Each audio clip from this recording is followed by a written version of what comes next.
on, folks? Thanks for stopping by another ADHD video by Wilhelm. So for today, we're going to be talking about an important neurotransmitter by the name of serotonin. So I'm going to be working on a series of neurotransmitters that are low in people with ADHD. And serotonin is going to be the one to start this out. Hopefully the series can be a nice, short, and concise little informative series that can help you out, because knowing our neurochemistry and the neurotransmitters that we lack and the gene mutations that we have can be quite helpful when we're taking care of our condition. It can make all the difference in the world. So we're going to be going over the implications of what lacking some of these neurotransmitters does and what we can do to help it out in terms of our diet, what we eat, and things of that nature. So, let's take on serotonin first. Here we go. Serotonin, a neurotransmitter that deals with mood regulation, sleep, nervousness, empathy, appetite, digestion, and sexual urges. It is made from an amino acid called tryptophan. Your body does not make tryptophan, so it is essential to acquire it from food and or supplements. Serotonin receptors are found throughout different parts of the body, central and peripheral nervous system, and the brain. So if we look at the biochemistry, if you will, the physiological element of serotonin, it's found in different parts of the body. In the central and peripheral nervous system, it's also found in the brain, in the lower part of the brain to be in particular. And interestingly enough, if we study the gut, there's quite a bit of serotonin receptors in there as well that we need to be attentive for. I have a whole video on diet and the impacts it has on ADHD. If you want to check it out, there should be a link above. So, we got quite a bit of serotonin receptors. The issue with ADHD comes in many different forms when it comes to serotonin. This could be because our reuptake inhibitors are just going crazy and sucking up the serotonin that we have in different areas. Or it just might be that we didn't develop enough receptor sites for the serotonin to be in higher levels. So there's many different reasons why we have issues with serotonin. But there certainly is help out there in terms of what we can do. So let us fret not and have some hope. Let's continue on. Research has shown that those with ADHD have lower serotonin levels for various reasons, whether that be diet, frequent bad sleep, lack of sunlight, etc. Having low serotonin levels causes issues with sleep, anxiety, irritability, melancholiness, negative outlook, and obsessiveness. Do any of those sound familiar to you or someone you know with ADHD? Issues falling asleep, issues staying asleep, issues falling asleep at the same time every night. Sleep and serotonin, quite the relationship. This is due to the fact that serotonin itself, a neurotransmitter, mind you, is a precursor to melatonin, which is really important in sleep. Because if we don't have enough melatonin, we're not going to be getting a lot of deep sleep, and our sleep quality is going to stank. And because of that, some of our neurotransmitter levels are going to be even lower than they already are if we have ADHD. So that can be quite dangerous. That's when we can have some really bad days where we make some bad decisions and perhaps overreact or underreact to certain things, and all calamities in and out of between.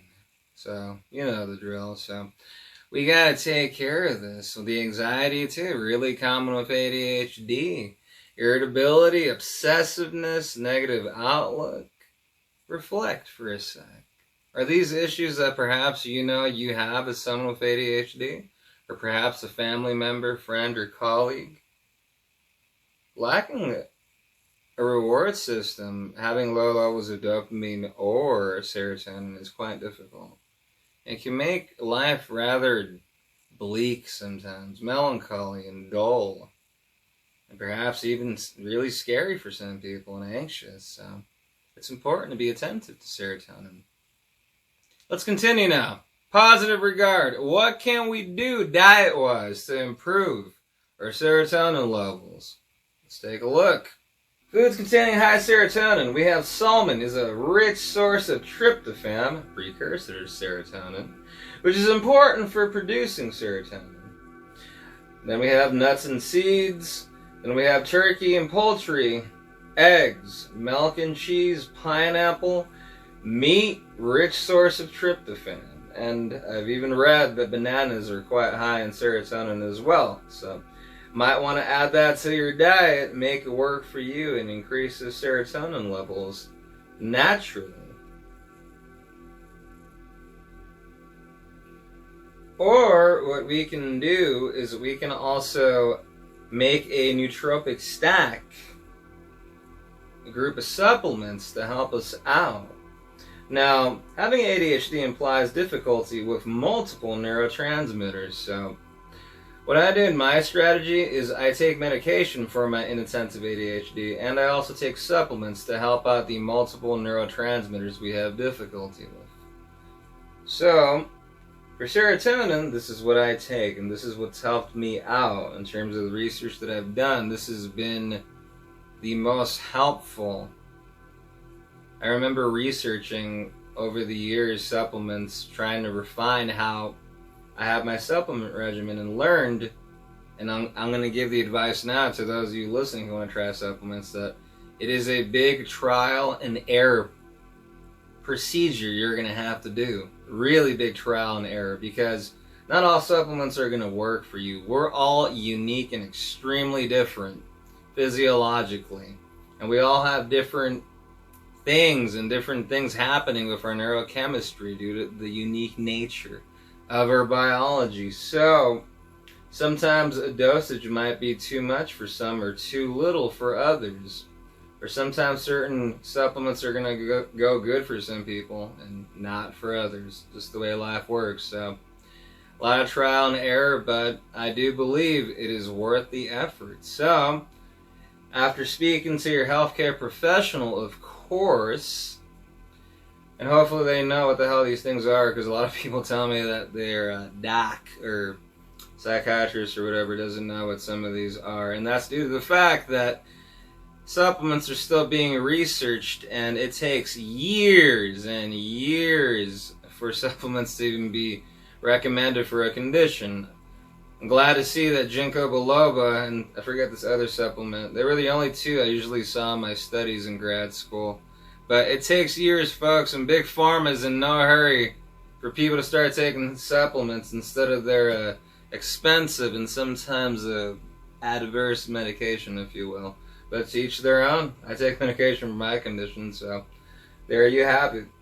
Helpful supplements for serotonin. So, L-theanine is the calming agent, the natural calming agent found in green tea. It's just in supplement form. Another supplement I take to help out with serotonin is L-tryptophan. Hey, the source itself, the precursor to serotonin. And another supplement I take is, I take gut collagen from the company Bulletproof.